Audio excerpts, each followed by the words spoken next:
I want to show them like, hey, you don't have to believe the literature when it says Black people are going to have this or that. But I can also show you, you will have this if you don't change this or that. Hey, welcome to another episode of Not All Hood. We're highlighting another segment of our 23andMe sponsored recording at the HBCU New York Classic at MetLife.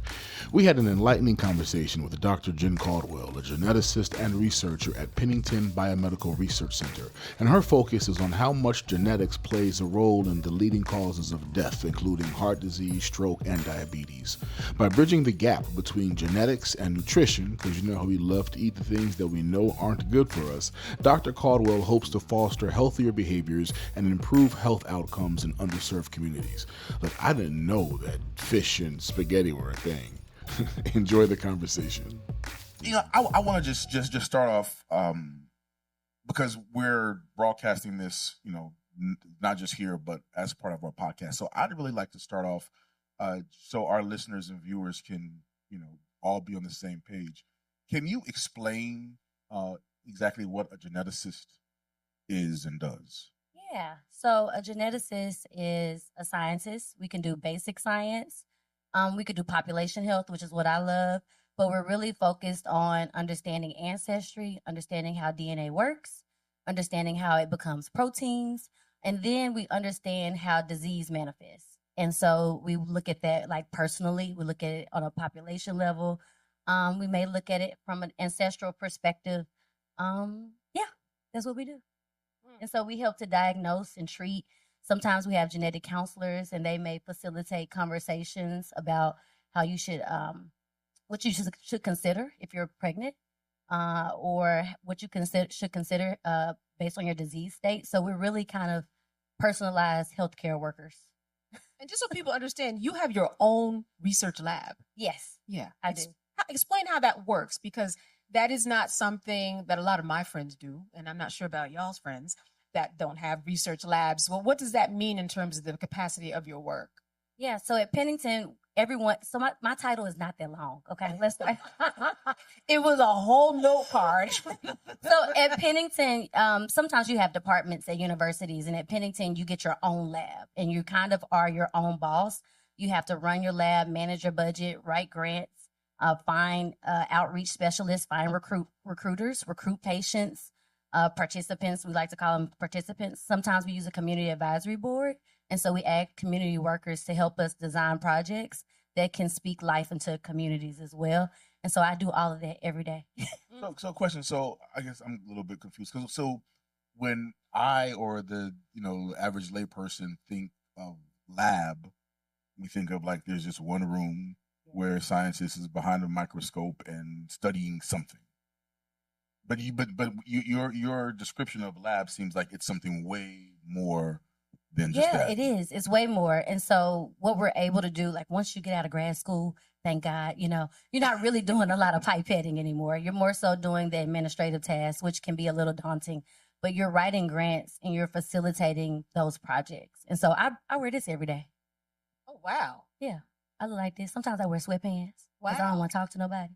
But, you know, it's less lab coat work at this level. It's more about facilitating and overseeing the projects. And you go into different communities. Mhm. You build up trust. I know that you're going into a community right now in Louisiana to really look at groups of African Americans, study them, share with them the type of tests that 23andMe do so that they can find out their history. What is that research all about? In terms of this particular project? Yeah, that particular Okay. product, the Link project? Yes, the Linkin Gains project. So right now we have two projects in my lab. The first one is called Linkin Gains, and it's a 16-week behavioral intervention. And that is a long name for we're going to give you some help. Okay? We're going to give you some help. But before we give you help, we're going to ask you to take a genetics test. And we would like one group of the participants to get their test results and meet with the genetic counselor at the beginning. And then the other group will meet with the genetic counselor at the end. So we want to see, are you impacted at all by your genetic test results, right? Are you moved? Do you want to participate in the interventions more? Do you want to participate in the interventions less? Are you scared? Like what happens when African Americans in particular see those genetic test results? So that's a really important project because we don't want to see a lot of times. How do you pick the participants? You want the truth? Uh-oh. As a Black person. Here's a Black person. I decided that the first couple of years of my lab, I wanted to make things very simple. So you just have to be Black. That's it. Okay. Right. And so Rock with you, Doc. I rock with you. That's it. let me ask the obvious question. Why pinpoint specifically Black participants? Like what's the end goal of the research? So the long story is that when I started off my grad school work, I worked in Gullah Geechee communities in South Carolina. Oh, amen. Wow. Yeah, I love them. And I wrote a paper about them being the progenitor African American group. So ultimately, the way colonialism worked, and they were here first. They were the first group. A lot of times we give, rise to Mississippi and Louisiana. That came later. The Gullah community really cultivated Black culture for all of us, and they were able to hold on to it because they were isolated a lot of the time. They didn't spend a lot of time having to deal with certain traumas. I mean, they had them, but it was less time based on the heat, based on the islands, based on the mosquitoes. They couldn't come out there a lot. So long story short, that's how I started wanting to work with Black communities, because I saw that we really lacked in literature. But can I go back for just for a historical? Because I think it's an important part of why the Geechee have been able to keep their, from the beginning, been able to hold on to their. So the people you're talking about, right, are the slave owners, right, who could not come to these plantations because of the heat, because of the mosquito, all of the things that they are not built for. Right. So there was a certain level of, for lack of a better word, autonomy. There you go. Though that sounds like a really weird word to use during slavery. But there was that because they were not being policed by their slave owners, there was a lot of freedom that they had to be able to hold on to certain aspects of the culture. Absolutely. Yeah, And it's interesting. If you go online and you look at some of the work, like weaving of baskets that they do today, and then you go back to,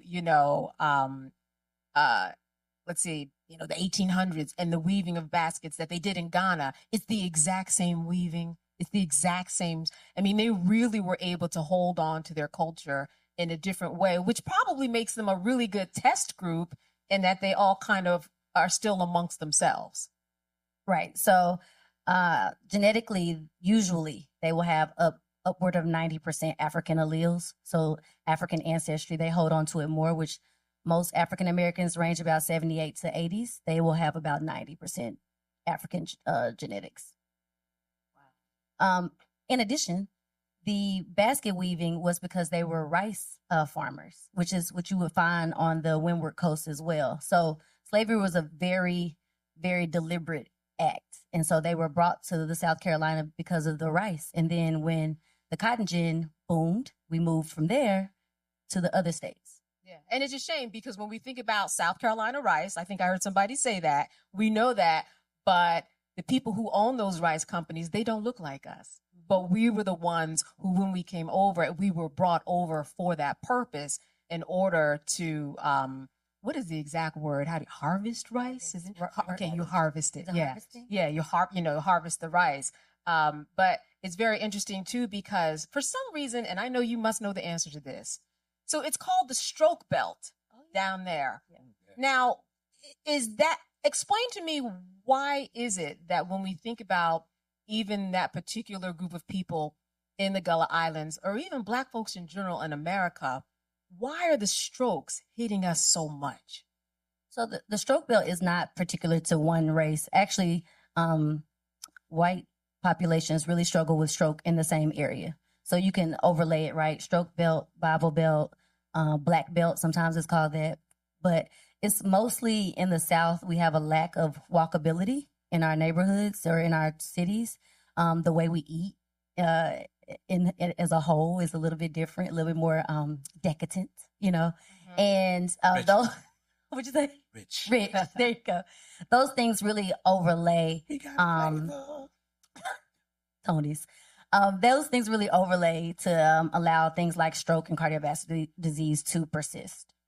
So it's a little bit more than just we live there. Yeah. We just happen to live there. Yeah. Our food. You know, I talked to you before and you said we've become, what did you say? We like colors of food that are brown. Oh, I said And we eat brown, red, and yellow. we eat brown, but when where's the green? And then you talked about the club culture. I did. So what's Hold the on. club culture food you're talking Wait, about? I'm still stuck on the Brown. brown. I'm sorry. Yes. Green. I was like, liquor? Sorry. That hello. No. Now that too. The brown, red, and yellow. What's the yellow? So like, okay, studio audience. We'll Okay, ask here we them. go. Let's do Okay, it. finish this plate for me. Okay, I have spaghetti, fried catfish. Thank you. And what is my side? What?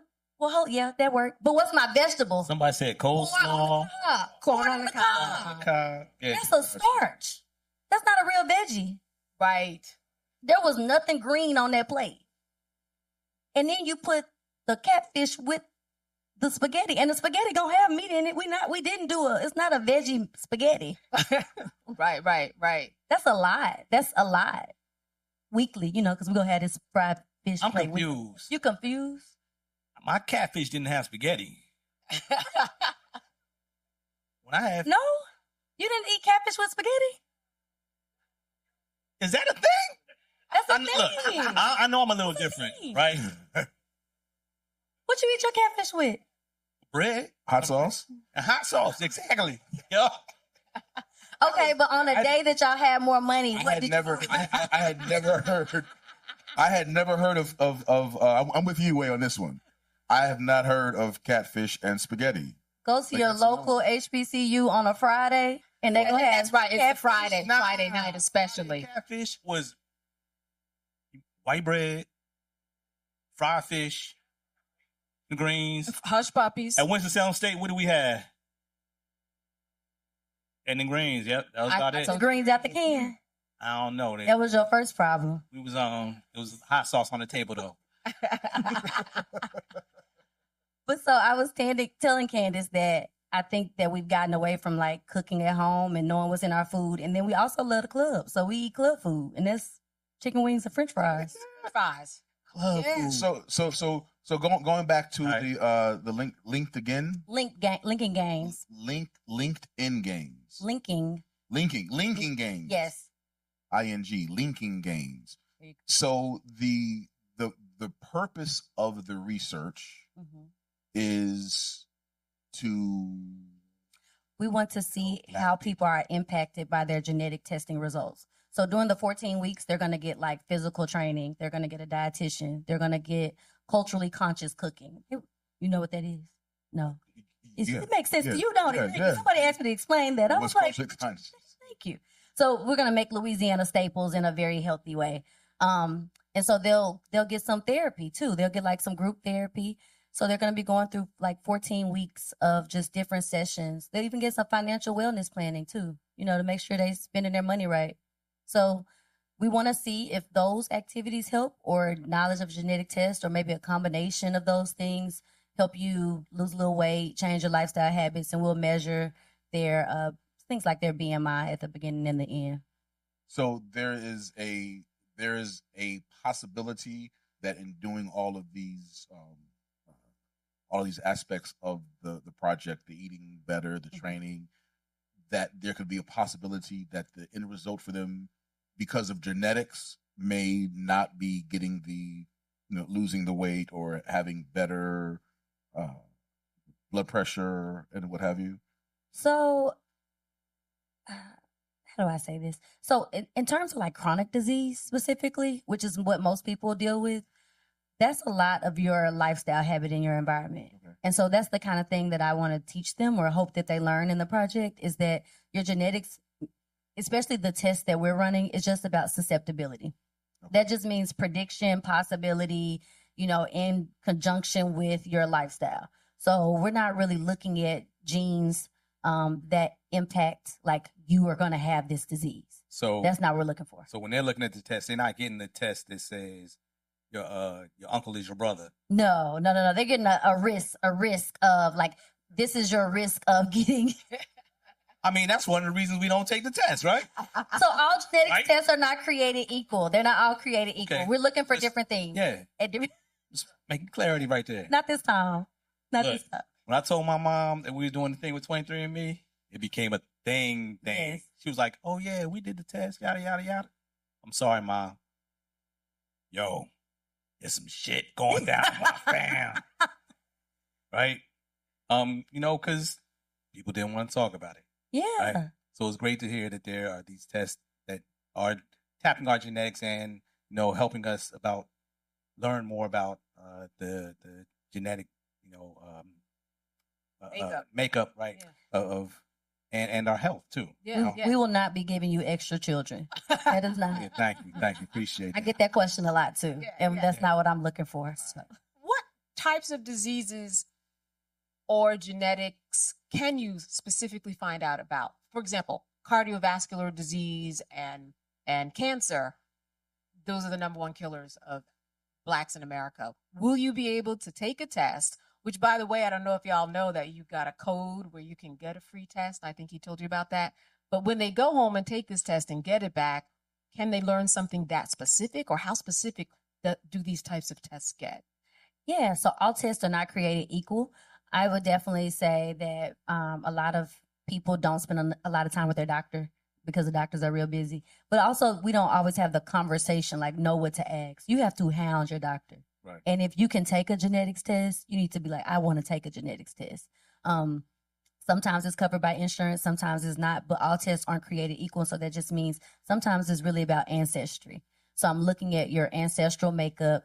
And if we were sisters, your genetics still might be a little bit different than mine. And so a lot of times people don't want to take it if one person in the family takes it because, oh, we're related, it's going to look the same. That's not always true. It's kind of a game of dice. You never know what you're going to get, and your genes like move around, and they're not always the same composition in every person. So that's the first thing. The second thing is commercial tests, which is what usually like 23andMe, other companies we won't name, other people y'all might have found out about. Am I right, Curtis? I did that right? Okay. That was good? Okay. But with 23andMe specifically, they're going to do a health test, right? And so they're going to do some genotyping. They're just going to look at a couple of genes, and by a couple, you have millions. So they're going to look at some, right? But they may not look at all. So you can still go to your doctor and say, hey, I would like to show you these results. Do I need to take any other genetics tests? And that's because they just want to give you a sample of who you are. There you go, Right. A sample. And that's okay. But, whole genome sequencing is what is used in like clinical trials a lot of times. It's very expensive, and it's to really test who, like all of you. But they are getting stronger with these tests. They have some development of being able to characterize your face based on your genes. Well, I have a good question just for again, like our average listener or watcher. How does the genetic testing really help? Like, what do so I go get genetic testing and I find out all this stuff. How do I apply that to my actual life? What does it actually do what do I do with that knowledge? So a lot of times, again, we're looking at susceptibility with chronic disease. Now, great question, actually. If we're looking at carrier status, so if someone in your family is a carrier for sickle cell, you may want to know that, so that if you go mate with somebody else and they are a carrier, you need to know your risk of having a child with the disease. So they do that a lot in Jewish cultures. You have to talk to the priest before you ever can get married, and you have to do a genetics test because they know that they're related. But not a lot of cultures put that into practice. So that's carrier status. Then the other one is Mendelian. Mendelian means you have the gene, you're going to have the disease. And those are more rare. That's usually blood disorders, nervous system disorders, Like lupus or like hemophilia, sickle cell, cystic fibrosis, Duchenne muscular dystrophies. Oh, you said we were talking about blood disorders. Sorry, hemophilia, sickle cell, blood. Okay. But those other ones that I named are Mendelian. You have the gene, you get the disease. A lot of what we deal with and go through are chronic diseases, complex diseases, which means it's gene and lifestyle. So that's why, going back to the Linkin Gains project, I want to show them like, hey, you don't have to believe the literature when it says Black people are going to have this or that. But I can also show you, you will have this if you don't change this or that. So it's a lot of times it's about your lifestyle. What are you making sure you walk 5,000 to 10,000 steps a day? You know, and we just live in a different culture now, right? We don't garden anymore. We don't have to walk as far. A lot of times we have desk jobs. So you're really just not giving your body what it needs. And we need a lot of sunshine. We need like just regular nature things. Talk about that sunshine thing for a little bit. Yeah. Talk about how we need that. Oh, we need extra vitamin D. We need vitamin B12. Like, we just need to, just sit out in nature. Do you ground? Oh, all the time. See? I was talking to my daughter about it the other day. She was mad at me for walking outside with no shoes on. I'm like, girl, I'm a little country. But we need those things. We really do to survive. So at the end of our conversation that I had with you before we got on here, you said, you know what, really at the end of the day, if we really watch our weight and we're not obese, that's a big part of it. Because a lot of it you can manage by managing the foods that you eat and keeping the weight off your system, because it just has a lot of stress on all of the systems inside of your body. What Malcolm said earlier was, what do your genes really show you? And your genes help to make protein, right? And your protein moves everything else in your body. So it's either the gene is deleted or the gene isn't functioning at the capacity that it needs to be. And so a lot of times when we get our fruits, vegetables, sea moss, black sea oil, all those things help where our foods are not as rich, vitamin rich anymore. And so those things will help you maintain good DNA repair. And then also with the obesity at Pennington in particular, we're a metabolic center. So we're one of the largest, or the largest metabolic center. And we focus on obesity as the common cause of all major chronic disease. So everyone there looks at clinical, population, and basic research to see how we can get people to live healthier lives, but mostly how we can look at the obesity rate and lower that. So this may be out of the realm of your wheelhouse, but I was just having a conversation with my brother about this morning. Like what do you tell people? Like, it's expensive to eat healthy. I mean, sometimes we're in a place where eating clean is almost a luxury. Yeah. Right?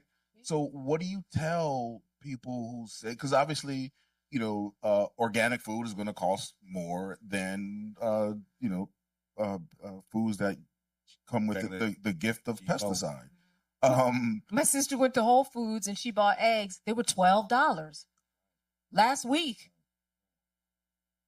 So is there any? So it's a question that comes up because I don't quite have the words, but is there any kind of advice you can give to people who have that? That is an argument against well, I can't afford to eat clean because I can go get this Happy Meal over here that's going to cost the same as some organic vegetables, and it's convenient. Yeah, the Happy Meal was convenient. Yeah, okay, it came with the prize. I'm just saying. And it came with the prize, right? Came with the prize. The short and rough answer is you're going to pay one way or another. Yeah. How you want to pay? Word. Now or later. Okay. Now or later. Word. Yeah.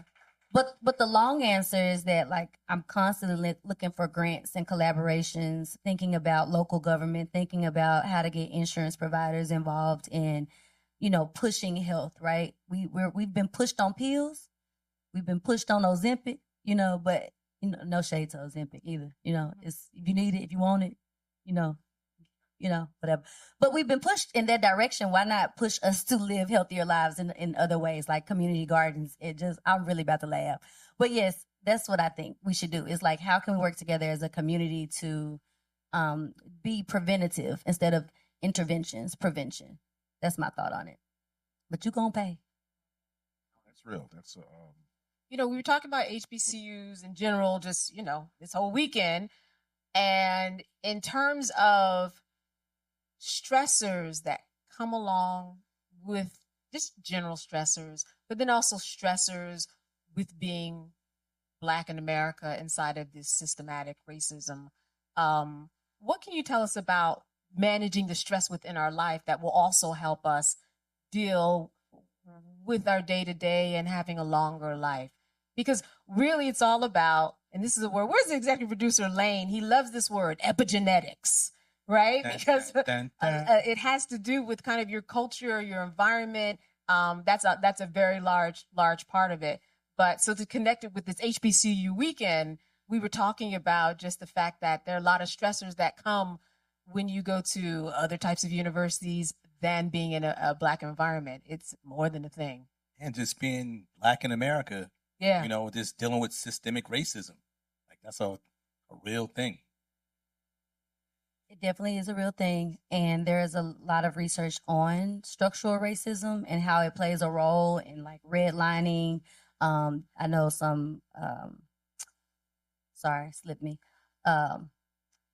They provide pharmacists. There we go. So they provide drugs. Pharmacists who are looking at getting more help at CVS and Walmart and Walgreens, just because people have those in rural areas and they don't necessarily have those in big cities. And so when you think about epigenetics, it's everything around the gene, outside of the gene, the environment of the gene.